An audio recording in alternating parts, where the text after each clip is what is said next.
And the criteria for success of dental implants as given by Albertson et al. Include immobility of implants, a lack of infections, radiolucences periapically or around the implant, and most importantly, in terms of bone loss, less than zero point 0.2 loss of bone per year.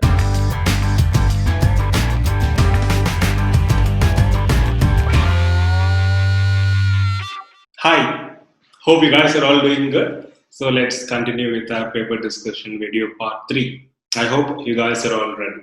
And also the previous parts, first and second, additional information, clarifications and timestamps have been updated to description part of those respective videos. Please check them out. Shall we start? So first, we'll deal with some features of vitamin A deficiency. There seems to be a question on the same. So vitamin A deficiency, as you can see, we have characteristic ocular lesions like night blindness, xerophthalmia, keratomalacia, bite out spots, and can even lead to blindness. So along with these ocular lesions, we also have cutaneous lesions, which are referred to as xeroderma, and other manifestations or lesions include squamous metaplasia of respiratory epithelium, urothelium, pancreatic ductal epithelium, and subsequent anaplasia. And also there can be a retarded bone growth. Okay, some features of vitamin A deficiency. Now let's move on to the next question. So there seems to be a question on PCR. So this vitamin A deficiency PCR, we discussed the same in our e-classes and also in our study club discussion. So PCR regarding steps and sequence. So before that, let's review some information about polymerase chain reaction. Of late, you might be hearing this term RT-PCR very frequently because of this COVID testing. So let's look into what PCR is all about. As you can see in this illustration, we have 3 steps. Step 1, denaturing at 95 degrees centigrade. Step 2, annealing at 55 degrees centigrade.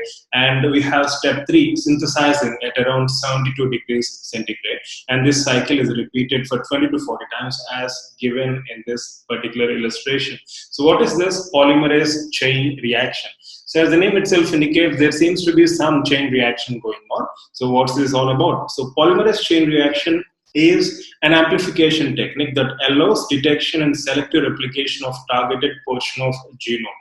The technique uses special DNA polymerases that through alternate changes in test conditions such as temperature can be manipulated to initiate replication either 3 or 5 direction. The specificity is provided by primers that recognize a pair of unique sites on chromosomes so that the DNA between them can be replicated by repetitive cycling of test conditions. Because each newly synthesized fragment can serve as template for its own replication, the amount of DNA doubles exponentially with each cycle. And we have 3 main stages. As we can see, step 1, denaturing at around 95 degrees centigrade, where double-stranded template DNA is heated to separate into 2 single strands. And then step 2, annealing at 55 degrees centigrade, when the temperature is lower to enable DNA primers to attach to template DNA. And step 3, extending or synthesizing at 72 degrees centigrade, when temperature is raised, a new strand DNA is made by Taq polymerase enzyme. Right? So these are some steps regarding PCR and relevant information regarding the same. I hope it's clear. And if you need any further clarification, of course, you can get back through mail or you can just drop a comment. We'll provide you more clarification or additional information accordingly. Now let's move on to the next question. So there seems to be a question on OHI score analysis. So as you can see, 6 teeth, 6 surfaces are scored. This we already discussed just before the exam in one of the quick revision classes. So 6 teeth and surfaces are scored in OHI-ES. And also you can see in the central or top center, you can see scoring criteria. So this is scoring criteria for debris. And to the right bottom, you can see scoring criteria for calculus. So individually, debris index simplified and calculus index simplified, the scoring is as follows. So these are the criteria, and based on this criteria, you get a scoring. And if the scoring is between 0 to 0.6, we're talking about debris index and or calculus index. So if the scoring is between 0 to 0.6, then we consider that as good oral hygiene. 0.7 to 1.8, it's considered as fair. 1.9 to 3, it's poor oral hygiene. And when we combine these both scores, in order to obtain this OHIS score, then we have the following criteria. 0 to 1.2 is considered as good oral hygiene. I'm sure we all and you all score in this category. And 1.3 to 3, fair oral hygiene, and 3.1 to 6, poor oral hygiene. So obviously, in the simplified version of OHI index, the worst possible score is 6, right? I hope it's clear. Now, let's move on to the next topic. So there seems to be a question on CPITN probe. So we can find 2 probes. So try identifying them in the meantime. Let's review some literature. So CPITN probe, the probe has color coding between 3.5 and 5.5, as you can see in these illustrations, both left and right. So the working tip has 0.5 mm ball, right? And the functions of ball tip are to aid in direction of calculus and other tooth surface roughness, and also to facilitate assessment of base of pocket and reducing risk of over measurement. Because if it is sharp, there can be over measurement, right? So a variant of this basic probe, the one which is presented on left is a basic probe, epilomuscular probe, and the variant of this clinical probe you can see on the right, we have additional markings at 8.5 and 11.5. So the additional lines may be of use when performing a detailed assessment and recording of deep pockets for purpose of preparing treatment plan for complex periodontal therapy, which is obvious. The 2 instruments can be identified as the one which is there on the left is CPITN-E, epidermological probe with 3.5 and 5.5 markings, as you can see, along with 0.5 mm ball end.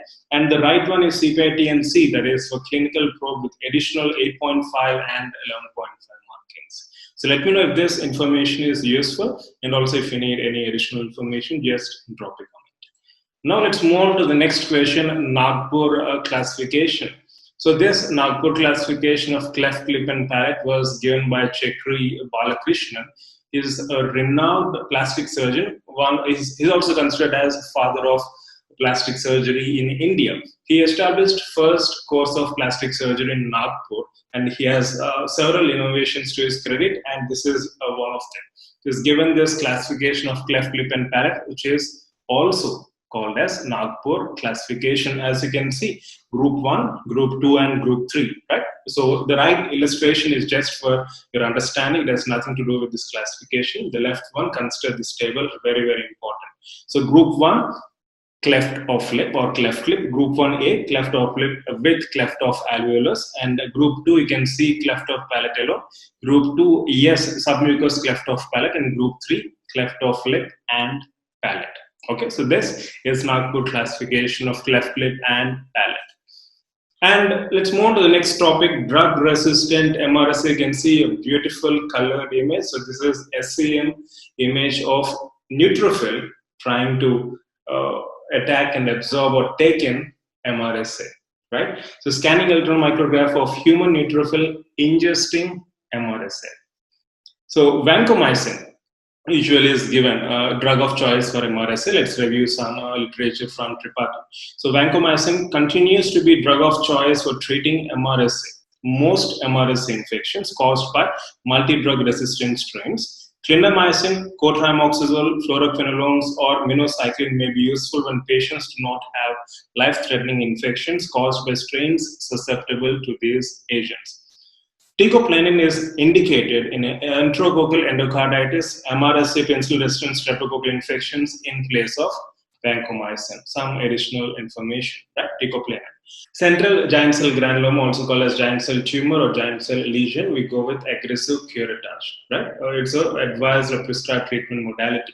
Aggressive curettage of tumor mass followed by removal of peripheral bony margins is recommended treatment modality, which results in low recurrence rate and good prognosis. Aggressive lesions require extensive surgery like resection. Because the histologic features of central giant cell tumor are similar to those of brown tumor of hyperparathyroidism, investigations like serum calcium, phosphate, and PTH levels should be done. And the recurrence rate for this central giant cell granuloma is 10 to 50% or even greater, is evident in certain cases. Long-term follow-up is therefore necessary. right? Now let's move on to the next topic, fenestrations and dehiscence. So as you can see, the left illustration, the one which you can see with black arrow being pointed out, so that's a fenestration in relation to mandibular second premolar, and on right side in relation to maxillary lateral incisors we can find dehiscence. So what is this fenestration and dehiscence? So fenestrations are isolated areas in which the root is denuded of bone and root surface is covered only by periosteum and overlying gingiva. So these are termed as fenestrations. And in these instances, that is in fenestrations, marginal bone is intact. This is very, very important as evident in the left illustration. And when denuded areas extend through marginal bone and there is loss of marginal bone, the defect is called as dehiscence. And some additional information for your benefit. Such defects occur on approximately 20% of teeth, and they occur more often on facial bone than lingual, are more common on anterior teeth than on posterior teeth, and are frequently bilateral. Microscopic evidence shows lacunar resorption may be present at the margins, and the cause of these defects is not clear. However, there are some predisposing factors such as prominent root contours, malposition, labial protrusion, etc., along with thin bony plates. Fenestration and dehiscence are important because they may complicate the outcome of periodontal surgery, clinical relevance, right? Now let's move on to the next question, Frankel regulators. There seems to be a question on Frankel 5 indications. So you can find indications of various Frankel regulators. You can review this table. So a new orthodontic philosophy and system of removable appliance therapy was developed in East Germany in late 1950s by Professor Rolf Frankel.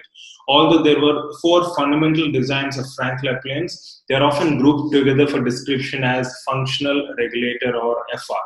The FR is not just another appliance suitable for indiscriminate or routine use, but an exercising device demanding thorough grounding of orofacial physiology, growth and development, as well as orthodontic diagnosis. Some literature given in Sridhar Prem Kumar textbook of orthodontics. Synonyms of Frankel regulator include functional corrector, vestibular appliances, Frankel appliance, exercise device, oral gymnastics, orofacial orthopedic appliance, and functional regulator. So FR5, I've received a keyword FR5, so some additional information regarding the same. So functional regulator 5, this incorporates headgear. They are indicated in patients with long face syndrome having high mandibular pain angle and vertical maxillary axis, as mentioned in this table. And the appliance consists of posterior acrylic bite. So these acrylic bite blocks prevent molar eruption due to action of elevated muscles of mandible. And headgear tubes are incorporated that are used for extraoral traction, FR5. Okay, now let's move on to the final topic in this video, implants and bone loss. There seems to be a question on the same. So what's the criteria of success for dental implants in terms of bone loss? Let's review some literature. So bone loss around dental implants is generally measured by monitoring changes in marginal bone level using radiographs. So after the first year of implantation, an implant should have less than 0.2 mm annual loss of marginal bone level to satisfy the criteria of success. The criteria for successful implants allows a loss of 0.2 mm per year. However, in the first year after implantation, a 1 to 1.5 mm loss is allowed. And the criteria for success of dental implants as given by Albertson et al. Include immobility of implants, a lack of infections, radiolucencies periapically or around the implant, and most importantly, in terms of bone loss, less than 0.2 mm loss of bone per year, except for first year. So the criteria proposed by Albertson et al. Include immobility, absence of peri-implant radiolucencies, absence of pain, absence of infections, and less than 0.2 mm vertical bone loss per year, except in the first year, right? So these are some relevant topics which I wanted to discuss in this specific video. So I hope this video is helpful, and if you need, as I mentioned prior, any additional information or need any additional clarifications, just drop a comment. We'll update relevant information in the description part of the video in 24 to 48 hours. So wish you all the best. Love you all.